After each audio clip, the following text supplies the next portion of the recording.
Okay, and I have Platinum members, Dan Bosch from Chico, California, on the webinar with us, and we've got his sales team here, and we're all looking at this webinar, which is all about buyer conversion. So we're going to spend the next hour talking about how we can better convert buyer prospects to signed agreements, okay? So the first thing that we all want to know is that buying a home is a process, not an event. And prior to this webinar, we were discussing, Dan and I, this whole buying process, that sometimes salespeople want to blame the buyer when the buyer doesn't show up and say, hey, just find me a house so I can buy it today. So we all need to understand that it just doesn't work that way. Our marketing systems work because they generate a lot of leads. And that's exactly what we want as real estate professionals, is we want prospects. But we all want to understand that some prospects will show up and they just started today thinking about making a move, and other prospects show up where they're beyond thinking about making a move. They have to have a place to buy right away because of their personal situation. So my attitude is that we want them all. Our database should be fat and full of buyer prospects because we have no idea where this timeline is. Our job is just to follow up, gauge their motivation and timing, and then turn them around using marketing and words into an appointment. And you'll find that if we understand that it is a process and not an event, then we'll get way better at the words that we use over the phone and face-to-face with these buyer prospects and moving them along the timeline that we want them to follow. Okay, so we know we have a way of attracting those prospects who are ready to make a move right now, what we call those ready-to-act guys, and we've got a way of identifying those prospects who will be ready to make a move in the near future. Okay, and the process really involves just the questions that we ask. Okay, but throughout this whole process, we have to make sure that all of the prospects, okay, have top-of-mind awareness of the unique and special ways that we help them. Okay, so in other words, you generate a prospect typically through, say, an unbranded or less branded means, or even a branded means like a sign call. And as soon as we generate that prospect and then go in our database, we have to brand the mess out of them. They've got to know why we are the buyer agent of choice. Okay, so we're going to get into that more into that here in just a minute. So let's first of all focus on what it is we need when we want to be working with buyers. Okay, so this is kind of a guideline of the materials necessary. Okay, materials needed for buyer conversion. Number one is our buyer's agent manual. Okay, so you should have your buyer's agent manual, and if you don't, it's on the coaching website, GregParkerCoaching.com, under Outside Sales Agents Workshop. Okay, the second thing you need is your VIP buyer benefits presentation, which I believe should be on your laptop. That way you can use video and other systems to show value. Okay, and then you need to have your attachments. So let's focus on what the attachments should be real fast. You want to have your folder that has your paperwork in it to sign somebody to a buyer agreement. That's pretty obvious, right? But you also need your stuff to be able to demonstrate value when getting face-to-face with the buyers. So if it were me and I was going on a buyer appointment, the things I'm going to have handy are going to be printouts of properties that match their general criteria that I took down over the phone. Okay, that's number one, because I want to use those to demonstrate to them what they will be getting via email. Okay, so printouts of properties that match what they're looking for, and I can leave them with them when we end our appointment. Another thing are MLS printouts and statistics of properties that we've sold recently. So I can say, look, here are 10 properties that we sold recently, and you can see the deals that we got for our buyers. Okay, the average sales price to list price ratio in our marketplace is 96.7%, and you can see all of these homes we averaged 93.7%. So we save our buyers on average X number of dollars more over and above that of the other real estate agents in the marketplace. Okay, so you've got to be able to demonstrate that sort of value here at this point. All right, and so those are some, I think, really good recommendations on things you need to take along on your appointments. Another thing are referral cards. Is that on every buyer appointment, when you're finishing up your paperwork with this prospect, You have to ask for referrals, okay? And then reward the prospect with something for giving you the referrals, like $50 off commission coupon or $50 off, toward their closing cost or whatever it is for every referral they give you. And highly recommend that you make sure that becomes part of your culture when communicating with these buyers on those face-to-face appointments. All right, so what do we need to know? First thing we need to know is all the scripts and dialogues from our agent manual. So you're going to want to go to the coaching site if you haven't done that and print that out, that agent manual, and it's got to be like, this is my guidebook. This is kind of my Bible for real estate here. I need to learn what's in here. And much of what you're going to see on your screen here for the next hour is part of that agent manual, okay? Next thing is the buyer profile USP, or the home hunter service offer. Okay, when you're talking to to buyer prospects over the telephone, you've got to be able to clearly, concisely articulate an irresistible offer. You've got to make an irresistible offer to them, and it's all about this buyer profile USP. So if you can't right now stand up and clearly articulate that, there's a problem. So I think we all want to be able to do that. We'll look at that here in just a minute, what that is. Okay, how to make compelling offers in closing, because that's what it's all about, is when you're on the phone with a buyer prospect and we figure out he's a buyer prospect, we've got to be able to close them on a face-to-face appointment, and that's only going to happen by making, like I said, irresistible offers, maybe with unique selling propositions and other things, and we'll discuss that. We need to know all the buyer benefits. In other words, what's in it for the buyer to do business with you over and above anybody else, any other option. Okay? And number 5 is that VIP buyer benefits presentation. You've got it, so we need to know it kind of backwards and forwards. Okay? And then, of course, in the end, how to overcome all of their objections. And their buyer's going to have them. So just like we wouldn't begin marketing and showing a seller's home without a signed listing agreement, I don't think we really shouldn't begin working for a buyer without a signed VIP buyer agreement. Now, that's not to say that you can't work with the buyer. Okay, so let me just ask you guys, why do you want to get a VIP buyer agreement signed? Well, in listening to the call, it was on last week, you brought up, obviously everybody brought up the points of loyalty and all that stuff. That's great, but obviously the ultimate is you're trying to get paid, and hopefully get paid more by obviously articulating the benefits and having them sign that agreement. Yeah, I think that's right.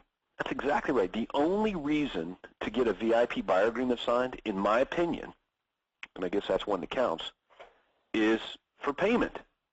But not just payment, more money. So that's it. The only reason to get a VIP buyer agreement signed is to make more money. Otherwise, you don't need it, because you guys sell houses to buyers without getting VIP buyer agreements signed.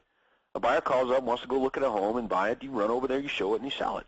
But again, he's not getting any extra services from you or benefits, and there is the risk of losing them as a customer. Whereas if you have them as a client, you can provide more benefits, charge more money, and you're less likely to lose them. That's it. That's the only reason. Okay, but it's not to say that you don't. That's all you work with. Like, you got no problem if a buyer called you up today and said, "Hey, I'm looking at this house over here at 123 Main Street. I'm interested in buying the thing." You got no problem with running over there and selling it to them. But I've had agents in the past say, "Well, before we do that, meet me at my office, or let me come to your house." And it's like the buyer's ready to buy, but the buyer's agent is being an idiot and wants to sit down for a face-to-face appointment to get a VIP buyer agreement signed, while the buyer is sitting there saying, "I want to buy, I want to buy, I want to buy." When they're ready to buy, if you ever get those calls, and we do sometimes, then you got to sell. You don't want to interrupt that process, in my opinion. Okay? What we're talking about here with this whole VIP buyer system is when buyers call us on an ad or a list of homes or is referred over, anything other than them saying, "I want to buy this home right now." Okay, so that means that's the vast majority of our buyers. We're given the opportunity to convert them to a face-to-face appointment for this, for a VIP buyer relationship. So the reason buyers don't really want to sign a contract with the buyer's agent is I think, because the agents just don't give them any reason to. They don't demonstrate meaningful benefits. So that means that we have to have a system in place that absolutely, on an ongoing, systematic way, demonstrates all those benefits. So we have to have them in place, and you do. So the first thing, in order to put a system together to demonstrate benefits to prospects, is we want to put ourselves in the buyer's shoes. So let's pretend there's a cash register between us and the buyer, and there is, right?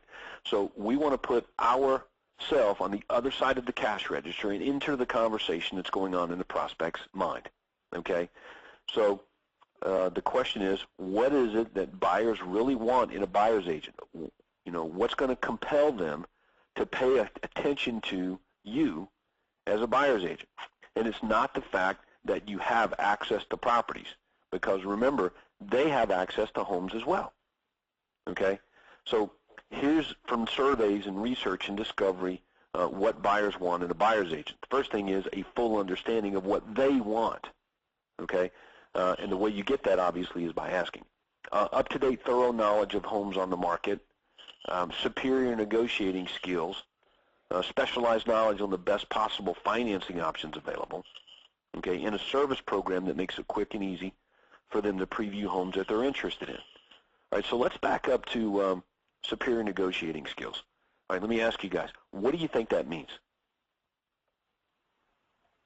I feel it means having market knowledge and being able to, write offers and present offers to listing agents that negotiate a better price for your buyer, and whatever that takes. Yeah. That's a pretty good definition, and that's what most real estate agents say. But in my experience, it actually runs a little bit deeper. I think having superior negotiating skills means one simple thing, and that is to make sure the buyer gets the home they want to buy. And you experience this as a listing agent, Dan. You know that many times buyer's agents get in the way of the sale. They tell their buyer, hey, look, buyer, I know the seller's asking $200 here, but I think we can get it for $180, or I wouldn't pay more than $180. Stupid comments like that, okay? Which means that the buyer who was a few minutes ago or a few seconds ago sold on this home at $200. It was the best home for the money out of all the ones they've seen. The buyer's agent says something, and remember, words mean things, that absolutely turn that buyer around to be, you know what, I'm going to go with this agent. The agent just told me that I can get it for $180. So now when they make their offer for $180, and the seller says, I'm not selling it for less than $190, the deal never happens. So they would have bought it for $200 in 1 second, and on the next second, the buyer's agent totally muck up the whole thing. Okay, so superior negotiating skills are just that. Our job is to make sure the buyer doesn't miss out on the home that they want to buy. Okay, so when deciding whether to agree to work for a certain buyer, we want to ask 4 questions. And the questions are this: financially stable, interested in signing a buyer's agreement, realistic in their purchase expectations, and motivated to buy. Okay, now you can see from the eye, interested in signing a buyer's agreement does not necessarily mean they have signed it. Okay, so buyers who fall into this firm category, those are the buyers that end up in my car. They're car worthy, if you know what I mean. So those are the ones we're going to call around, follow up with, continuously closing to get them into properties. So our job then is all of these buyer prospects that are trickling in on a monthly basis is to move them into this category of being firm. Okay, so let's figure out a little bit more how all that should work. Now, the goal of all of this is to obtain an appointment so that we can get that VIP buyer agreement signed. Okay, that's going to lead to a house. There are 3 ways to grow your real estate business, and we talked about this. Number 1 is to acquire more clients, and the reason is those clients lead to more sales. Only from real estate clients, sign listing agreements and sign buyer agreements, can you be assured you're going to end up with more sales.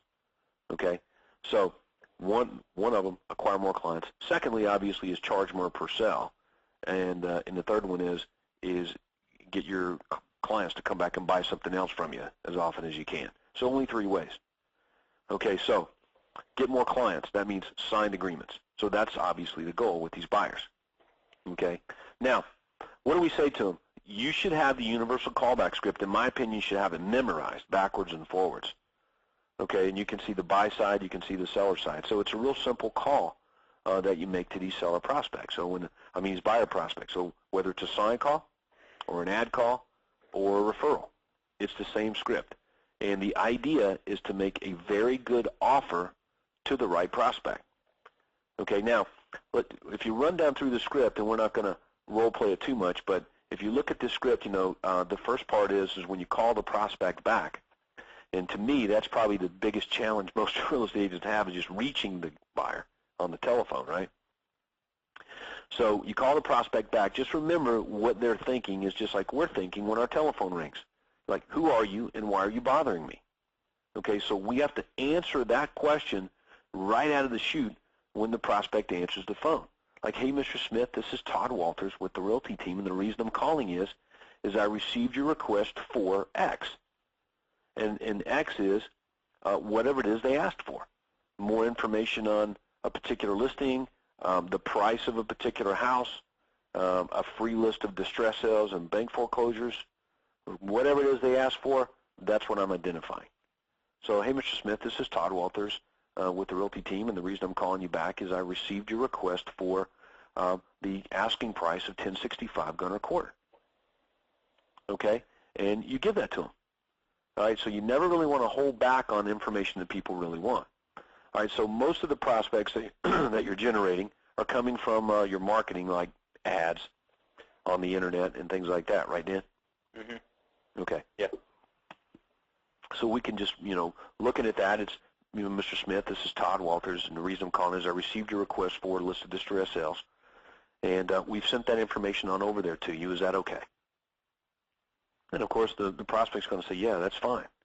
Thank you. All the time, wheels are going on his head. Did I order something? Did my wife order something? It doesn't matter about all that. So we don't need to think. All we need to know is say who we are and why we're calling. Okay, and the key and the cool thing here is because we're responding to them and saying, you asked for something and we have sent it to you, that automatically allows the laws of the universe to kick in, like the law of reciprocity. And we have a free pass now to ask questions. The only issue would be is if we catch them at a bad time. So, Mr. Smith, Todd Walters, reason I'm calling is I received your request for a free list of distress sales, bank foreclosures. I've sent that on over there to you. Is that okay? Yes. Hey, are you folks planning on making a move in the next 3 to 6 months? Okay, and that's our time frame that we're looking for. Not tomorrow. Are you looking to make a move tomorrow? Realistically, no. But 3 to 6 months is about the time frame of prospects looking to buy a house. Now, it may happen tomorrow. It may happen a year from now. But this gives us a really good idea of whether we're talking with a now prospect or somebody in the future. And for real estate agents to think that they're going to get a steady stream of prospects that are going to buy within the next 30 days is just unrealistic. We've all bought houses, and we know how long it took us to buy a house. It's just not an immediate thing. So the goal then is to fill up our pipeline with prospects that want to buy now and in the future. And this allows you to separate the now guys from the future guys. So anybody that answers yes to buying in the next 3 to 6 months, we don't have to ask them question number 4, right, that's on this thing, which says, if you were to make a move, when do you think that might be? Because they just answered the next 3 to 6 months. All right, so those questions are asked. Question number 3 and question number 4 on your script here. Those questions are only asked if you don't know the answers to them. For example, if a buyer requests a list of distress sales, bank foreclosures in Chico, California, where you guys live, I think it's probably pretty good that he's planning on staying in the area. So we don't need to ask them question number 3 and 4. We only ask those if they're wishy-washy. So that's it. So it works kind of like this. Hey, are you planning on making a move in the next 3 to 6 months? Yes. Okay. Are you currently renting, or do you own the home that you're in right now? We're renting. Do you have an agent to help you with a move, looking for a home, finding one when you get ready? All right, and that's it. And then that allows you to know what to do next. Tell the guy, see you later, good luck in your search, or make the appropriate offer, which is home hunter service or sell first offer. That's it. So you got to have the home hunter service offer really clearly nailed down. And here's kind of the psychology behind that whole thing. It's priority access to proprietary information. Okay, that's what everybody needs to have. Priority access to proprietary information. If you can deliver on that, then you're going to be able to get these buyers. Priority access means probably the same access that you have as a real estate agent to homes. So it could be like, hey, would you be interested, buyer, in getting pictures and descriptions of all the homes that match your home buying criteria as often as they hit the marketplaces? In other words, you'd be just like the real estate agent. When a home comes up for sale, you will know about it, but only the ones that match your criteria. Same access that realtors have to homes. Would that interest you? Okay, priority access. Proprietary information, only homes that match your home buying criteria, including bank foreclosures, for sale by owners, corporate-owned homes, even properties that aren't for sale with real estate companies, off-market homes, like listings that have expired or been canceled, or bank properties before they hit the market. So that's information that they can't get on their own, or it's difficult to obtain on their own or from somewhere else. So if you want to attract buyers or get them to say yes to what it is you have, it's all about priority access to proprietary information. And that's it. So once we articulate that, does this sound like something that would interest you? Would this be helpful? They'll say yes. And then when they say yes, you close for the face-to-face appointment. So, okay, great. Are you folks available, say, Saturday or Sunday for about an hour? I'll pop by, 20 minutes, take down your exact home buying criteria and get that system set up for you. And the buyer's either going to say, and you guys know what he says, either says, yeah, that works, or let's do another time, or he has an objection.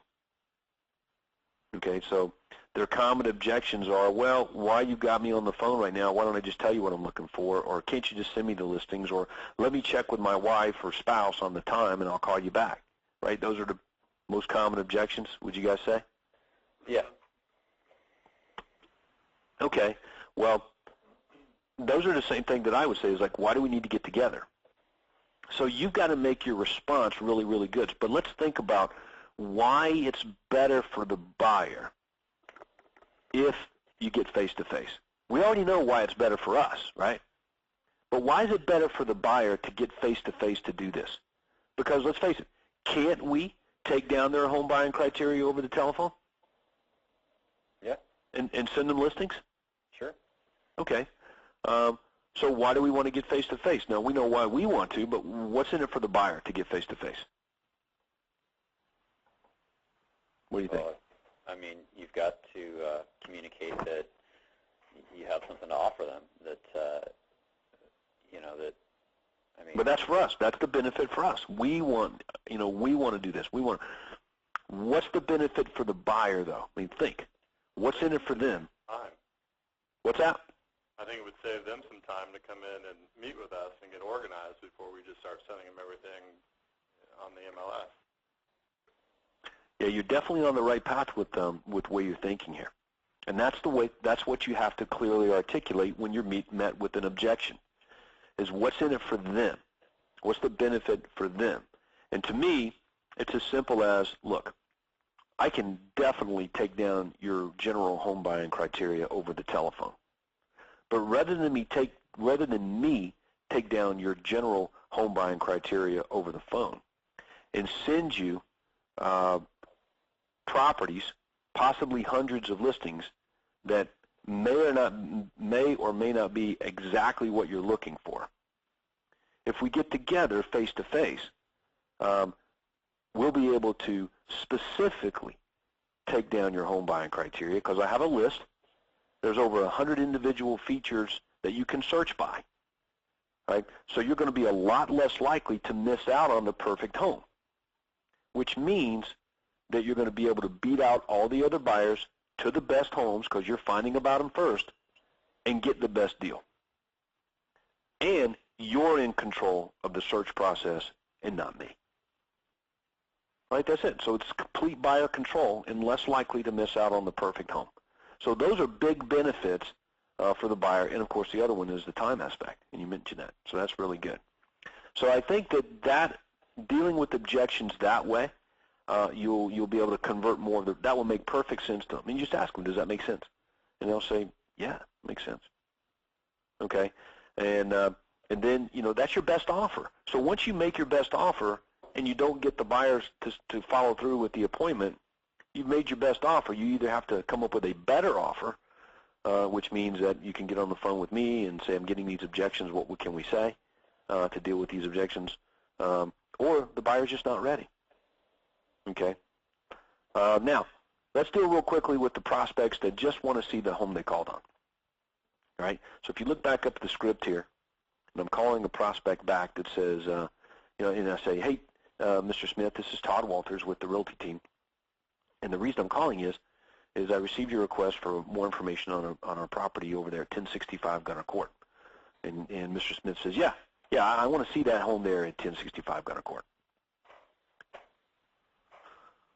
Okay, so what do I do at that point? Well, in my opinion, I think you need to give him what he wants, which is a time to see the home. Okay, Mr. Smith, how about 3 p.m. tomorrow afternoon? Does that work for you? And if it doesn't, then schedule another time that does. But get the appointment out of the way. It's not that we're going to run over there and show him the property at that time, but we want to fulfill his request. Okay? So when you want to see that tomorrow, great. 3 o'clock tomorrow afternoon, done. And then you just run back through your script. Okay? Hey, Mr. Smith, are you folks planning on making a move in the next 3 to 6 months?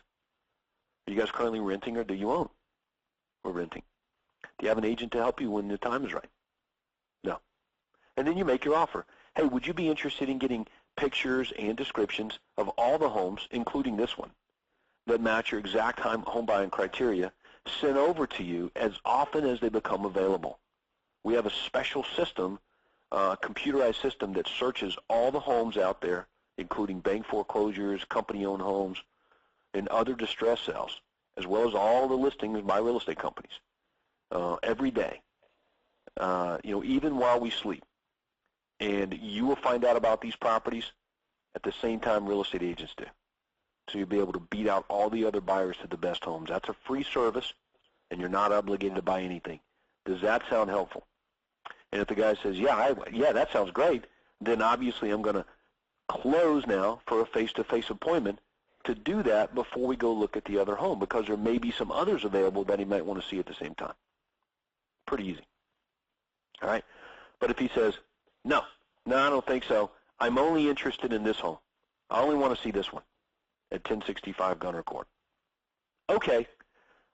Now I'm going to deal with what I consider to be an objection. Okay? And there's 3 ways that you can handle this objection, and we're going to run through them right now. But before I ever do that, I got to make sure I've got all my information here. Okay, so let's make sure I got all your contact info there, Mr. Smith. Got your name, got your email address, blah, blah, blah. Phone, okay, great.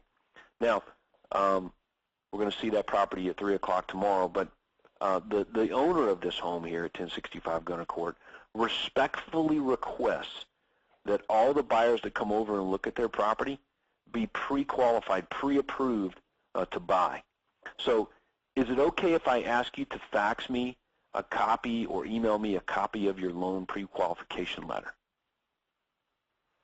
Well, I don't have one. Okay, well, no sweat. I really want you to see this property, so is it okay if I have a mortgage company give you a call, and they can do that for you right over the telephone without even having to pull your credit report, and you're not obligated to use them? This way, when the homeowner asks me that question, I can be honest with them and tell them. Is that okay? Or whatever it is. Hey, can you give me the name then of your mortgage guy, and I'll call them so you don't have to. Okay, so you want to make it easy for them to do this. Now, the reason that you want to do this is because he's objected to, he turned down your offer on getting access to all the homes. He's only interested in seeing this home. So our job, your job, primarily is to see if this prospect is predisposed to buying this home. Remember, firm formula. Okay, and if you approach it that way with the number one, you're going to be fine. So if he doesn't clear the hoop, then it's over, right? I mean, think about it. If the buyer's like, why do I need to do that? Well, I'm not talking to any mortgage guy. Well, do you think he's really interested in buying this house? No, right? So if he pushes back on it with any but you got to make it easy and not threatening to do this. And I think what's on your screen right now does a good job of that. So he clears that hoop and he says, yeah, that's fine, no problem. I'll talk to you. Yeah, just have your guy call me. Okay, or yeah, here's the name of my mortgage guy. You call him and you can talk to him if you want to, whatever. Okay, so done. He cleared that hoop. Then I just go to hoop number 2, which is, hey, since you haven't seen this property yet there, Mr. Smith, let me share a little bit more about it, give you some of the details on it. Okay, it's a 5 bedrooms, 4.5 bath, 2-story, traditional. 3 of the bedrooms are upstairs. The master bedroom's on the main level, and the remaining bedrooms are in the lower level, the basement, which is finished off. And I'm going to read everything that's on the MLS printout to Mr. Smith. And it's not that I'm trying to, talk him out of seeing the property. I just want him to know what he wants to go see. Because 7 times out of 10, Mr. Smith's going to say, I didn't really want that master bedroom on the main level. I didn't know it was in that school district. That's really much older than the type of home that I was really looking for. Okay? So that's very useful information. So you're saving him time, you're saving the seller time, and obviously you're saving your time. So at any time, though, the prospect says, well, I didn't really want a master bedroom on the main level. You could say, would you be interested in getting pictures and descriptions of all the homes that have the master bedrooms upstairs in Chico? They can be emailed over to you as often as they hit the marketplace, including distressed sales and bank foreclosures that have master bedrooms.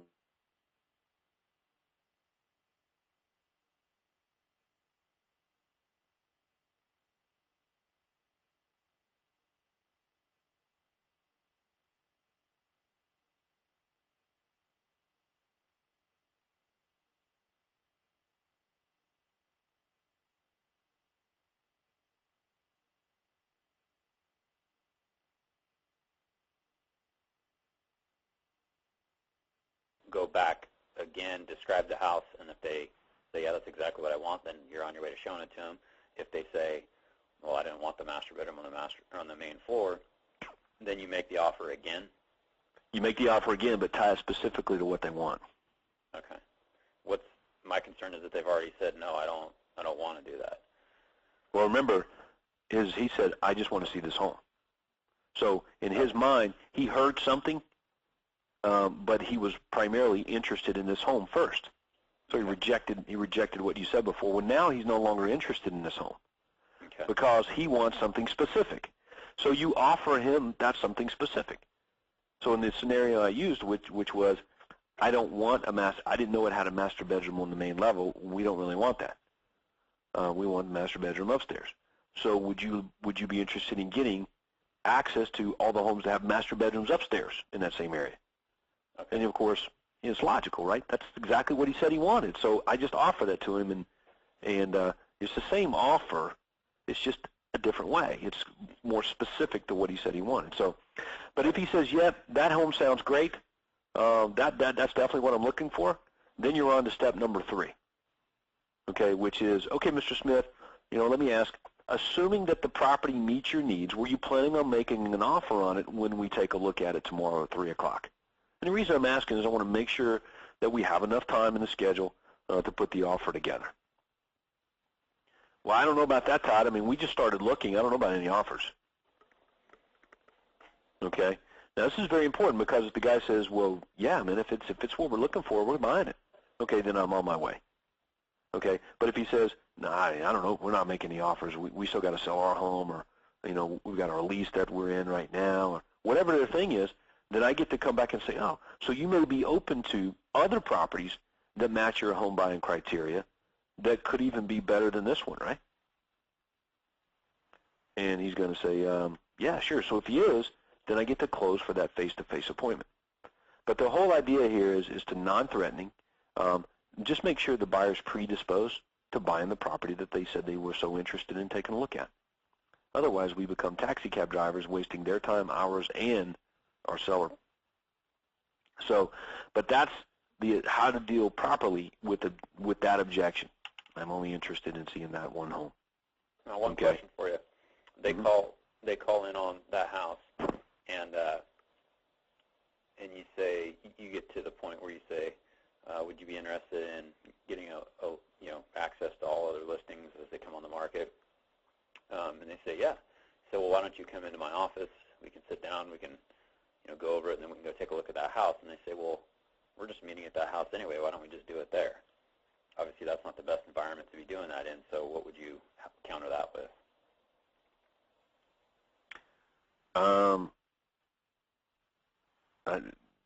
Let's back up. I mean, ask me your question again because it didn't make sense to me. Well, logical progression, if I'm the buyer and I call in and I say, yeah, I want to see this house, and the person says, hey, would you be interested in access to all listings that match your criteria, including bank foreclosures? Yeah, great. Well, then why don't you come in and we can sit down, and when, before we go take a look at the property, my logical response is, well, I'm going to be meeting you at the property. Why don't we just do it there? I can tell you what I'm looking for. Well, I've got two reasons. Number one, at our office is we have our computer system. That's where all the properties are on there. So we'll be able to look at them together, plug in your home buying criteria, get that set up, and it'll probably spit out some properties that you might want to go see as well. That might even be better than that one. Okay. Is that okay? Yeah. All right. So that's why, obviously. All right. So, but let's assume that the buyer, that we dealt with that. He said we made our offer. Hey, would you be interested in getting pictures, descriptions of all the homes that match exactly what you're looking for? Not just from all the real estate companies out there, but even banks and for sale by owners. They can be emailed over to you, boom, as soon as they become available, and you'll be able to beat out all the other buyers to the best homes. You have access to the properties just like real estate agents have. That's a free service. You're not obligated to buy. Does that sound helpful? You know what? That sounds really good, Todd. I like that. Okay, great. Are you available Saturday or Sunday, say afternoon sometime, where we can get together for about 30 minutes and take down your exact home buying criteria and get that system set up for you? Yeah, Saturday at 3 o'clock. Okay, fantastic. Okay. While I've got you on the phone, and so that we can do the best possible job for you, can I ask you a few questions? And the guy's going to say, yep. Okay, so now I'm asking him my qualifying questions. Now, when we say qualifying, we're talking about appointment qualifying, not financially qualifying. Qualifying a buyer financially is a job of a buyer's agent. I'm not his buyer's agent. So I'm not getting a buyer pre-qualified financially unless I'm going to get something out of it. Okay? So just understand that I look at these things much differently. I want buyers in my database that want to buy homes. I don't give a crap if they're qualified to buy today or not. And here's why. We can't change equity in a home, but we can dang sure change a buyer's credit score and how much money they need. And in fact, you don't even need any money to buy a home, with tax credits and all these other things. So so that's why we want buyers in our system. And if I try to pre-qualify the buyer first, a couple of things may happen. Number one, nothing. No appointment ever takes place. He never enters my database. We have no relationship. And you know what? If I do get him qualified prior to ever getting a buyer agreement signed, then I've helped him. He's qualified. He can go buy his own house. He doesn't need me. So financially being qualified is not a prerequisite for getting together in my office or at his home face-to-face to talk about buying a house. But it is if he wants to go look at and buy a home, right? And we just dealt with that on the call a little bit ago. Okay. So pretty good stuff. So this is your buyer qualifying form. It starts your file. So that I can do the best possible job for you, can I ask you a few questions? Great. If I don't know whether he's renting or owning or not, then I need to find out. Okay, but I typically have already asked that question if I'm following the script, and now it just becomes a case of offering him a CMA, market evaluation on his present home if he owns, while we're getting together. Okay? In that case, your appointment may change from your office to their house. And now you've got a buyer appointment and a seller appointment, right? What area do you really want to be in? Is the style real critical for you? How many bedrooms do you really need? Have you guys determined what price range? And what else is important for you in your next home? Have you spoken to any mortgage companies yet? No. Well, would you be interested in a free rate quote, payment quote on your next home from a lender? No obligation to make loan application with them or anything like that. And the guy will probably say, yeah. And of course, I'll send that email over to our mortgage guy so they can call him. But it's not the buyer's job to call the mortgage guy. If you could wave the magic wand when you want to be in your next home. Okay, well, are you buying your next home yourself or, with someone else? Yeah, my wife and I. Okay, well, will she be available when we get together Saturday at 3 as well? And if not, we want to try to reschedule so we can get both of them there. Make sure you've got all their contact information, especially email address. And then remind them before hanging up the phone of why we're getting together. Okay? And that's to reiterate the unique selling proposition. Now, appointment cancellations, do you guys have many of those? Oh, yeah. All right, well, let's discuss avoiding or preventing appointment cancellations and some things we can do. And it's just a matter of putting a system in place really to do that. Number one is just what we talked about. Before hanging up the phone with the prospect, we want to reiterate the unique selling proposition of what they said yes to in the beginning, which is, okay, great, I'm looking forward to seeing you at 3 o'clock there on Saturday, Mr. Buyer. Now, again, when we get together, this is what we're going to do. We're going to go over your home buying criteria. I'm going to put it down on a special form that we have. There's over 100 individual features that you can search by. So you're going to be in complete control of this process. And set that up, and you're going to get, every day, all of the properties from all the other real estate companies out there, from banks and for sale by owners. You're going to get those properties sent over to you automatically. They're going to show up on your computer. Okay, so you're going to have access to the homes just like I do. It'll almost be like being a real estate agent. Okay? Great. I'll see you Saturday, 3 o'clock. So that's huge. That's the last thing you want them to remember in their head when they hang up the phone. All right? Second thing is that you really want to try to avoid scheduling buyer appointments more than 48 hours out. If you have to schedule 3-4 days or a week out, you're going to run into issues with them showing up. So you've got to go back and resell them on coming in. All right. A third biggie is don't force them to come to your office. Go see them at their house. Okay. So if you're running into a lot of cancellations that way, then change your venue, and that might have an impact. Number 4 is between booking the appointment and the actual appointment taking place, you need to send them an email that thanks them for their time and reiterates why you're getting together, which is the USP offer, and how they can reach you if there's an issue. That's it. Okay? And if the appointment's really far away, then you're going to have to call them again. So you should have an appointment plan put together that automatically tells you to do these things. All right, now, Plan B buyers. This is important because I think buyer acquisition, putting buyers in your database, so you always got a lot of people you can choose from, since buying a home is a process, not necessarily an event, is really important. So we want to have a Plan B in place. Okay, so Plan B is for buyers who fall into these categories, like they cancel and they can't reconnect with you. You just can't get back in touch with them. But buyers who push back when you're trying to close for an appointment, they said yes to your offer, but now you're closing for an appointment and it's just not working out to get that appointment nailed down. Buyers who are out of town, you can't even meet with them right now. Or buyers who have some sort of other baggage, financing issues, house to sell, or whatever. Those are really the Plan B category of buyers. So what you want to do for those guys is this. Hey, while I've got you on the phone, buyer, why don't you tell me what it is you are looking for in a home, and I'll be more than happy to send you some snapshots of some available properties that match your criteria, give you an idea of what's out there right now. And then you're going to follow up with them around the homes that they're getting. Okay, so this is a little bit of a twist on what a lot of Platinum members were accustomed to doing, but this is the one thing that allowed people to add 33%, 66% more business just by putting a Plan B together. Okay, in other words, if you can't get them to commit to coming in, you've done all you can. So you've got to go to Plan B. So it could be like, while I've got you on the phone, Dan, tell me what it is you are looking for in a home then. Take down their home buying criteria, send them snapshots. So you're giving them the home hunter service, so to speak, anyway. And again, I'm just telling you, the home hunter service is just not that big a deal. Buyers can get homes on their own.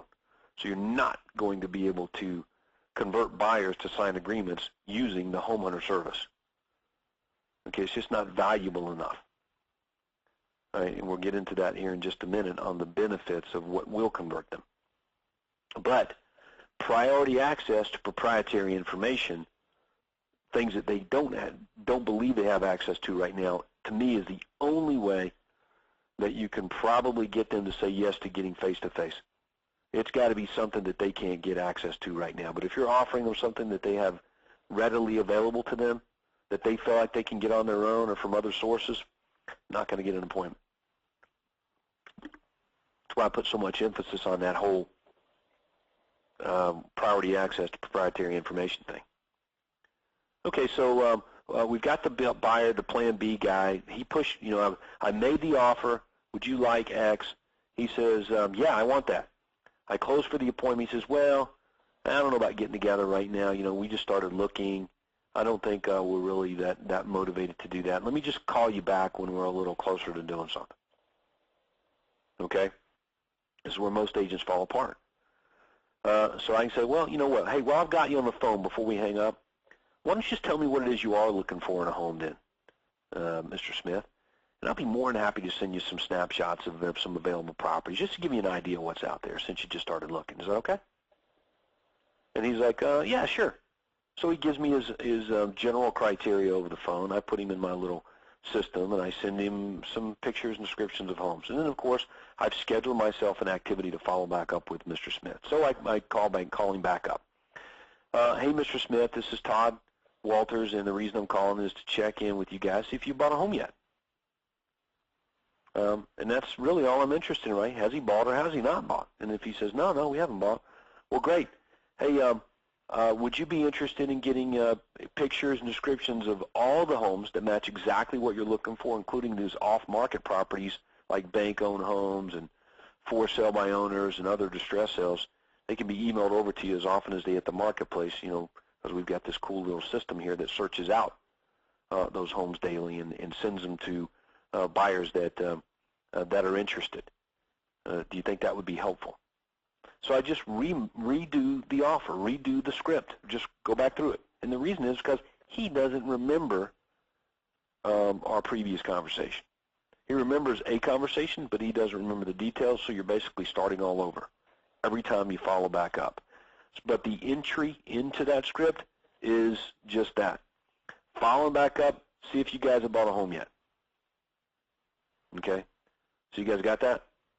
Mm-hmm. So now you've got your Plan A guys that you're going to meet with, and you've got your Plan B guys that you're following back up with. The only difference is that now when you're calling the Plan B guys up, they're getting something from you, which is houses. That's what they want, okay? Our houses. That's what they're looking for. So you get the leverage off of those, and they begin to associate you as the guy with the houses. Instead of just somebody who's calling them up and they got nothing from you, except maybe sales letters and sales emails. Buyers want houses. They need to associate you as the guy with the homes. All right. Now, the buyer appointment. In order to get, when we get to the buyer's house or when they come to our office, in order to really get something from them, reciprocity, we want to give them something of value first. Okay? So since buyers want houses and not necessarily a real estate agent, we got to give them that. So discuss with the buyer right out the chute their home buying criteria first. And I think you want to take it down using an MLS data entry form. In other words, the same form that you would use to list a house, that's the same form you want to use when you're taking down their home buying criteria. Lots of little boxes you can check off. Okay? And then once you get that out of the way and you're using some pictures and descriptions of properties that you printed out that match your general criteria that you took down over the phone as leverage of saying this is kind of what you're going to get, this is what they look like, here's a few homes that match your general criteria. But since we're going through specifics now you're in control, you're picking the home that you want, that's exactly what you're going to get. Okay, and the buyer's like, great, this is awesome, right? Now you want to focus directly on their needs as the basis of your discussion going forward. Hey, look, so that we can do the best possible job for you when we get together, as we move forward in providing you with the information, buyer. Tell me what's most important to you in the whole home buying process. And you want to get 3 things from the buyer here. What do you feel like has to happen in order to feel that you've achieved what's important to you? So find out what those things are and what they're giving you. That is their hot buttons. Okay? That's their hot buttons, and that's what you're going to use to close them when you get into your buyer benefits presentation. So if you want to shorten your presentations up to make this really easy, that's it. Start there. What's important to you in the home buying process? Well, we really got to feel like we're getting a good deal. The last home we bought from a real estate agent, it was a train wreck. We overpaid. He said we were getting a good deal. We took him at his word. You know what? We got to know we're getting a good value when we go to buy next home. That's why we're a little skeptical of real estate agents. All right, well, what has to happen then for you to feel like you've really achieved getting a good deal? All right, and they will tell you exactly what's on their mind and what they want, and that's where your focus is. All right? So as you take down 3 things there, you think them, say, okay, well, listen, I really appreciate you providing me with that information. That will help us do a really good job in providing you with what it is that you want and getting you the right information to help you in your present situation. All right, and then you're free to move forward with your buyer benefits presentation. But there's a few things that you want to have as your, psychologically have going on for you to do a good job on this. So the first one is you want to have a houses in waiting paradigm. In other words, you're the guy with the houses. You're the guy with the access to all the homes. Okay? The buyer needs to look at you as a doorway to a good deal, to something they can't get on their own. Okay? If they don't see you as that, you know what? I'm just telling you, it's just going to be very difficult for you to get anything signed. Okay? So it's not about access to homes. It's about access to properties that they can't get on their own. That's very, very important. Okay?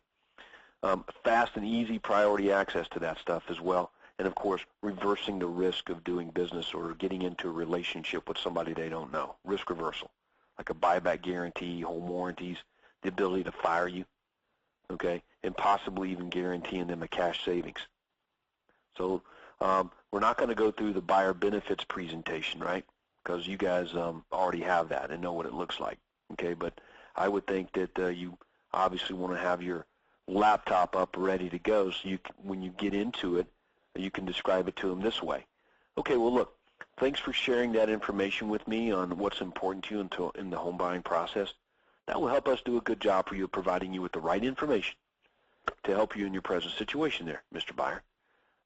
Hey, look, there are 2 types of primary relationships that exist between real estate agents and buyers. Okay, and I wasn't sure if you were aware of those or not.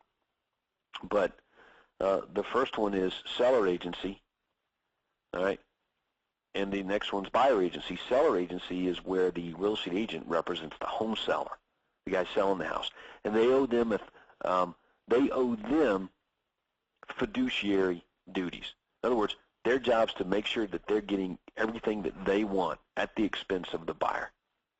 Okay, they just have to be fair to the buyer. And then there's buyer agency. That's where the real estate agent represents the buyer and owes them fiduciary duties, okay, to get the buyer the best home at the best price with the least amount of hassle and just be fair to the seller. So there are huge benefits in having a buyer's agent work with you and represent you, okay? Like you probably already know that all real estate agents can provide these services: arrange property showings, assist with financing, provide property data, explain forms and agreements, and monitor closing details, right? But you may not know that only an agent actually working for and representing the buyer can do all of these activities. See, agents representing seller can't do that because their job is to protect the seller, get them the best deal, right? So buyer's agents protect the buyer's interest at all times, disclose matters and defects in the property that, that the buyer would obviously want to know. Prepare property value studies so that the buyer knows if they're getting a good deal or not. And represent the buyer only. Structure offers to promote and protect only the buyer. Keep the buyer's financial capabilities, thoughts, willingness to pay more even for a property strictly confidential. And represent the buyer on all properties, whether they're listed with real estate companies or not. Negotiate home inspections, repairs, occupancy dates, buyer credits, closing costs, everything in the buyer's favor so they're getting the best home at the best price with the least amount of hassle. Okay, so, Mr. Buyer, are you more comfortable with buyer agency or are you more comfortable with seller agency? So, see, that's your trial close right there, right?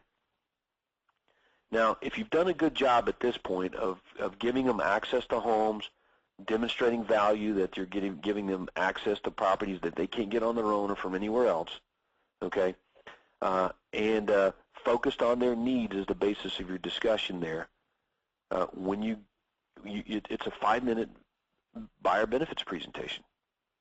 And when you ask that question, are you more comfortable with seller agency or are you more comfortable with buyer agency, they're going to say, well, we're definitely more comfortable with the buyer agency thing.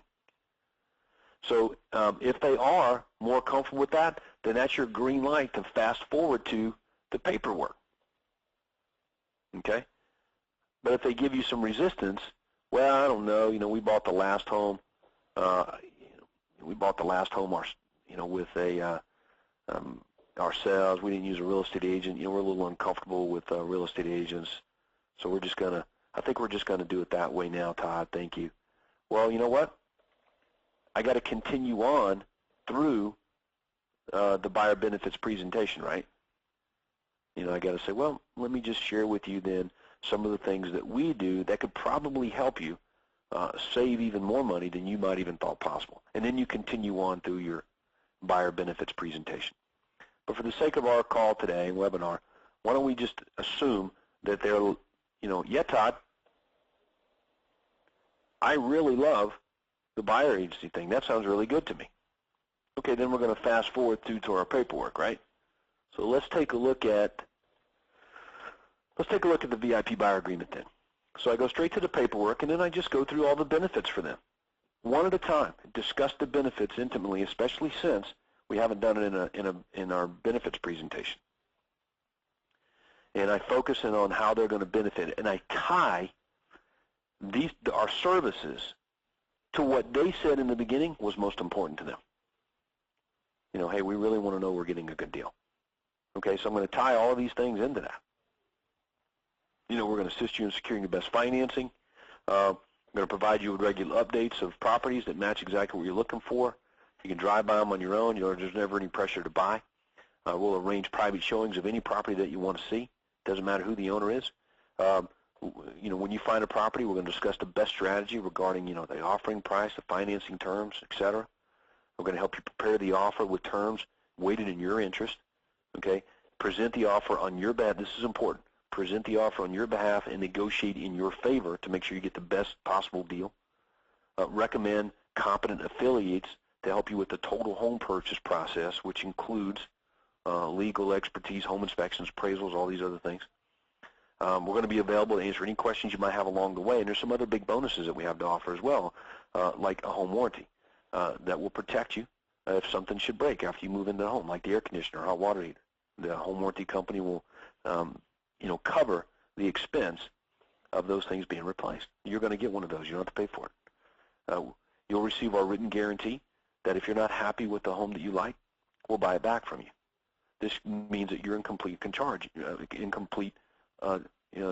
here of the process. You don't have to worry about us trying to ram a home down your throat because we're ultimately responsible for that.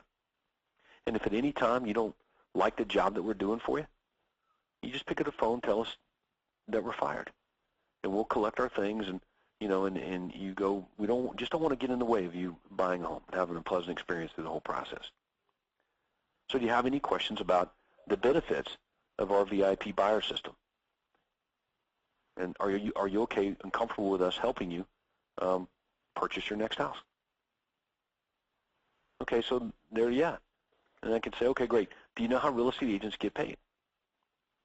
Yeah, there's commissions and all these kinds of things. Yep, that's right. All these home sellers out there, regardless of who it is, they're waving this giant flag around. And the flag says, hey, agents, get a buyer over here to my home and sell it, and I'll pay you. So in other words, agents are getting paid out of the proceeds of sale. That's how they get paid.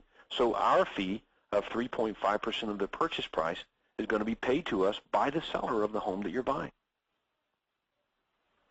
Okay? You just agree to pay us an access fee, a processing fee of $495, so we can get this whole process started. That's it. And when you buy your next home, we'll make sure that gets credited back to you. Are you okay with that? And that's it. So the form that you guys are looking at right now makes it easy to collect a retainer. Okay? Bottom line is you just have to ask for it. Now, if you guys aren't comfortable with that, then don't do it. But I'm just and eventually if you do it, and eventually when you get good at it, then you'll take away going to be credited back to you part. Okay. Or you could say our fee of 3.5% plus a transaction fee of $495 is going to be paid by the seller of the property that you're buying. You just agree to pay us an access fee of $495 to get going. This way, when you credit it back to them, you're still getting it from the seller. So there's several ways you can approach that. You guys just have to decide what that's going to be. But not asking for the premium. Let me be real clear on this. Not asking for the premium, which is an increase in commission because you're adding extra value to them and the services that you provide, okay, in payment now is a sin. It just is. It's hard to run your business if you're not getting paid. All right, and buyers will pay you and allow you to collect the fee if they're benefiting. So, do you guys see any issues or have any questions about that? Mike? I don't. I would just question the fact that, like, on our form that we use for California Association of Realtors has a spot where for the buyer broker agency, you put in the commission, and it states in there that the buyer is responsible for paying that fee, but that any amount received from the seller is credited towards that. So it gets kind of convoluted, and buyers. Yeah, that's why we don't use that form. Okay. All right, now I don't know if your broker says you have to use that form, but you can have a contract on a paper napkin. Yeah. It's, so you can use whatever form you want to. This form that you're looking at right now, which is available to you on the coaching site, in my opinion, is a better form to use than that Board of Realtor form that I wouldn't sign. Like you guys wouldn't sign that if you were buying a house, would you? It'd be a tough stuff. Yeah, so why sign that form? So pull out a form that says, look, this is everything you get, and it does the same thing. So let's suppose that this happens, right? You sign the buyer to a VIP buyer agreement. 6 weeks later, you get a call from them saying, hey, look, we bought a home this weekend. Thank you. See ya. What are you going to do? Mm-hmm. You're not going to do anything, right? I mean, they bought a home without you. I don't know why they did. I would do an exit interview to find out, but my guess is most of the time it's because they weren't valued. They didn't see any value in making sure we were included. And I'll be honest with you, it's not their job to include us. Just because you get an agreement signed by a buyer doesn't guarantee you anything. What you want to do is promise your services to the buyer. And you can see right here at the bottom, these are the services that we're providing. But if we don't get paid X number of dollars, what's spelled out right here, you don't get these services. Performance of these services are conditioned upon us being paid X. All right, so that's clear. And most buyers seem to know that if you get the response, isn't 3% normal? I heard you guys paid 3%. Well, commissions are totally negotiable. Some of them are maybe 2.5, and some of them may be 5. We just don't know. That's why we're saying our fee of at least 3.5% is going to be built in and paid by the seller of the home that you're buying. Is that okay with you? Okay. And then the other question is, you get into the negotiations with the listing agent, and my recent experience is that they don't know how to handle this, because they were offering 2.5. I wrote in 3% in the contract, and they accepted the offer less the commission, changing the commission. So how do you communicate that effectively to the other agents and still negotiate on your client's behalf? Yeah, when you submit your offer, okay, let's take a look at that. And let's see if we can fast forward here and deal with just that. Hang on one second here. I'm going to pull it up. All right. Negotiating. Found it. Okay, so let me throw that up on the screen here for you. Okay. Preventing miscommunications and getting our fee. That's what you're talking about, right? Mm-hmm. Okay. So the buyer finds a home they fall in love with. Oh, I love this house. I got to have it. Okay, great. So seller's asking $200,000. What do you think about the price? I don't know. What do you think? Well, it's the best home for the money out of all the ones we've seen. So I guess that means it's already a good deal. Chances are, if you like it, somebody else is going to like it too. Why don't we run back to my office here? Let's sit down, pull up some tax information on the property. Let's just make sure this thing doesn't get away. But before we do that, let me pick up the phone here and call the listing agent. All right, so I got my cell phone. I'm in the listing agent's. I'm in the house, the listing, with the buyer right in front of me, and I call the listing agent. So I get the listing agent on the phone. And the listing agent's name is Dan. Hey, Dan, this is Todd Walters here with the Realty team. I'm standing in your property that you have on the market right now at 1065 Gunter Court with Mr. and Miss Smith, buyer, and we just had a few questions for you. Is the property still available? Okay, great. Do you have any offers on it right now? Okay, fantastic. What is the seller's timeline for getting out of this thing? All right. Hey, do you have a copy of the tax in tax records and survey and seller's property disclosure statement that you could fax me? Okay, great.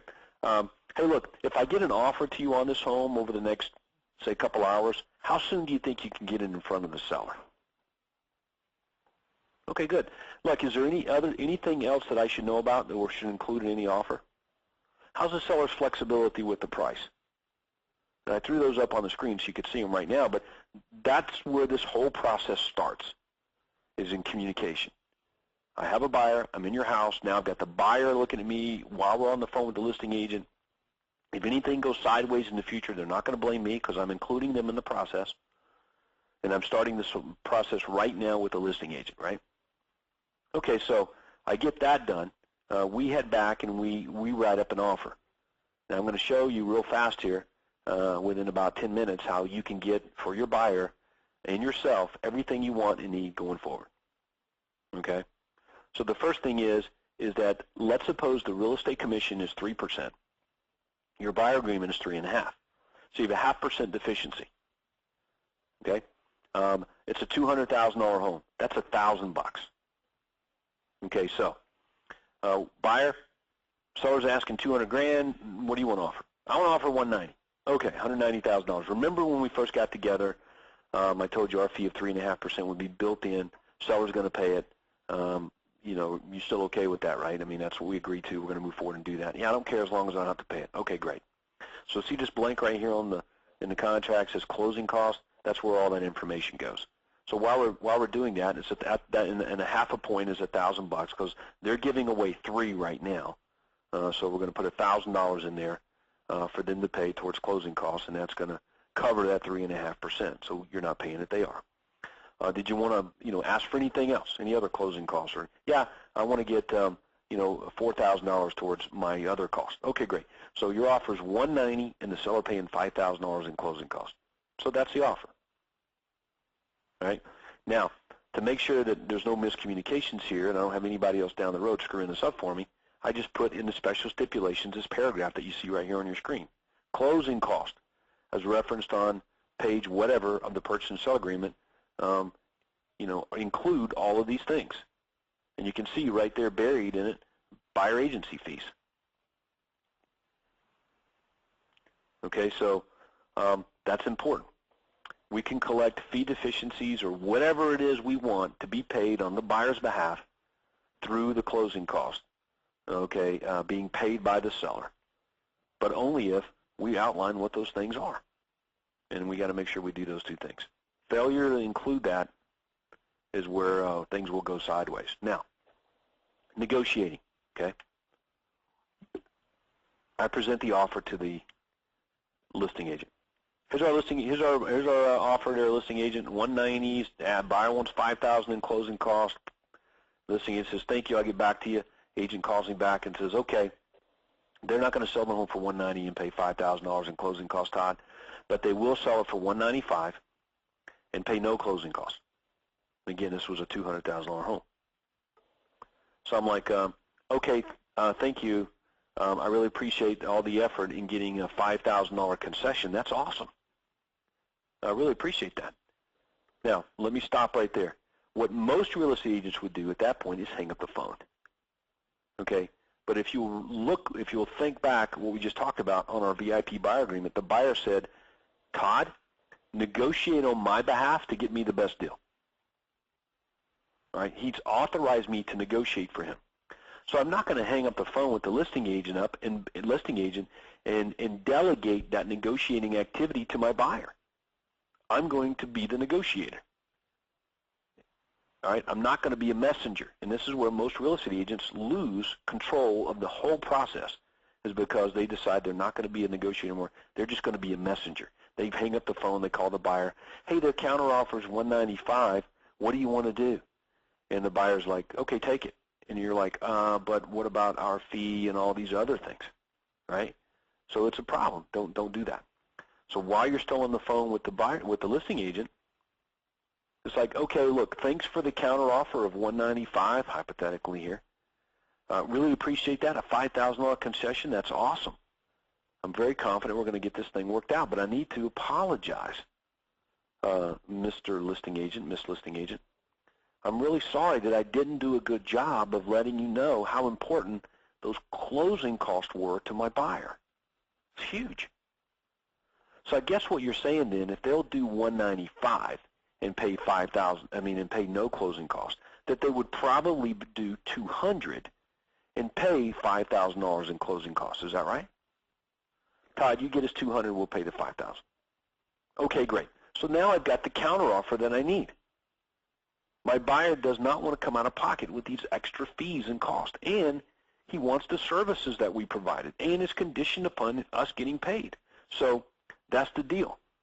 So I go back to my buyer and say, "Look, got a counteroffer. They said no to 190, but they'll do 200, pay $5,000 in closing costs." All right, which covers all the things you want to need. Less money out of your pocket at closing, so it's a pretty good value for you. You're already saving money right out of the chute. So congratulations on that. Are you ready to move forward? Now let's try it one more time. Let's see if they'll do all that at 195. Okay, so I call the listing agent back up, send them a new offer or whatever. "Hey, look, I appreciate your effort there, listing agent, but the $200, $5,000 in concessions there towards these closing costs and things, that's pretty good, but the buyer's just not interested in that. I'm sorry. But he will do 195, provided the seller covers those $5,000 in closing costs there." Listing agent's like, "Okay, I'll get back to you." Listing agent calls back and says, "All right, Todd, seller will do 195, no problem, but they're only going to pay $2,500 in closing costs." All right, so what do? Well, we do the same thing again. "Well, Miss Listing Agent, that's awesome. That's like a $7,500 concession. Obviously the seller's interested in selling their home, and you're working hard, and I really appreciate it. Okay, but I need to apologize again. And whatever, I'm just not doing a good job of letting you know how important these closing costs are. It's just it's a make it or break it deal. So I guess what you're saying is that if they're at 195, they'll do 2,500 at 197.5. Obviously, they'll do a $5,000, right? And the listing agent says, yeah, you get us 197.5, we'll do $5,000 in closing costs, the same thing, whatever. Okay, great. So I call my buyer back, and so that's how you get whatever it is you want for your buyer, and for you, and for the seller, because it's got to be a win-win transaction. There's not going to be one. Okay, and you're good to go. Now, a couple of issues here with that is that in our contracts in Georgia, see the commission is not outlined in the purchase and sell agreement. You with me? Yeah, it's not in ours anymore either. It's okay. Here's as for the look, MLS. Yeah, look on your screen. So in our purchase and sell agreement, it just gives a paragraph that says, hey, there may be some commissions associated with that. There's an outside agreement, blah blah blah. The brokers have worked it out among themselves. They're getting paid whatever. So when the contract is done, and remember now we got that paragraph in there for the closing cost. You know what it can go for. So we send over to the closing attorney or the title company, whoever's handling the closing, what to do with the money.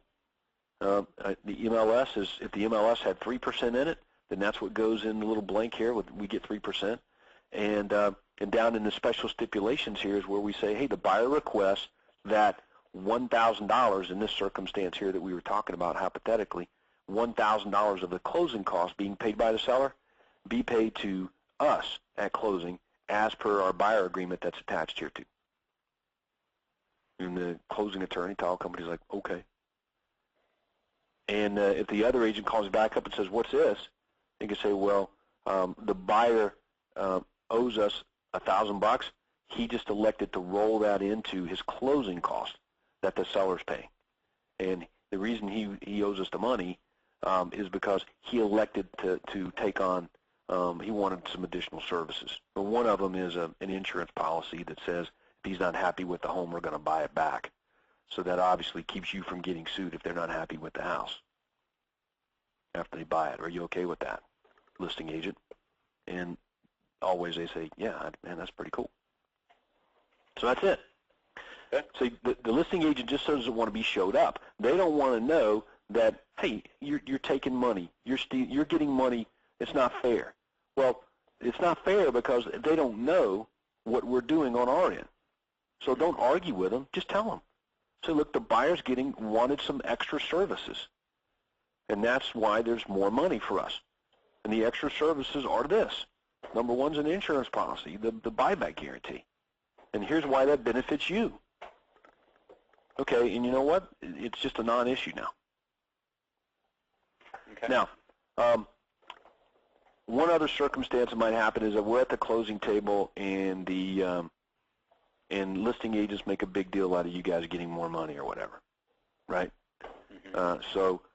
So you could do this before if you're at the closing table, and in our state, you know, we're across the table from the home seller. So before anything said, we sit down. Before anybody says, the closing attorney or title guy starts to talk, I say, oh, excuse me, 1 second before we get going, and I turn around and look at my buyer, and I pull out of my folder, and I give them the brochure certificate for the buyback guarantee. Oh, buyer, before we get going here, here is your certificate for your satisfaction guarantee that if you're not happy with this home now, within the next 24 months, and I look up and glance around the table at the seller and the agent and the closing attorney, and look back down and think, if you're not happy with this home in the next 24 months, we will buy it back from you. Okay, this is this program that says that right here. Here you go. Thank you. Okay, go ahead there, Mr. Closing attorney. And now the agent ain't saying nothing. Just done. And if they do, I can say, well, yeah, that's that extra money there. That the buyer wanted these extra services, so they've elected to allow that to be paid out of the closing costs. And it's just done. It's over. So it's a non-issue. So that's how you can deal with that whole process. But again, you have to get the buyer's permission to allow you to ask for more money. It's just not going to happen without a signed VIP buyer agreement. And your contracts have to be handled and negotiated with the proper paperwork and statements in them. Perfect. All right.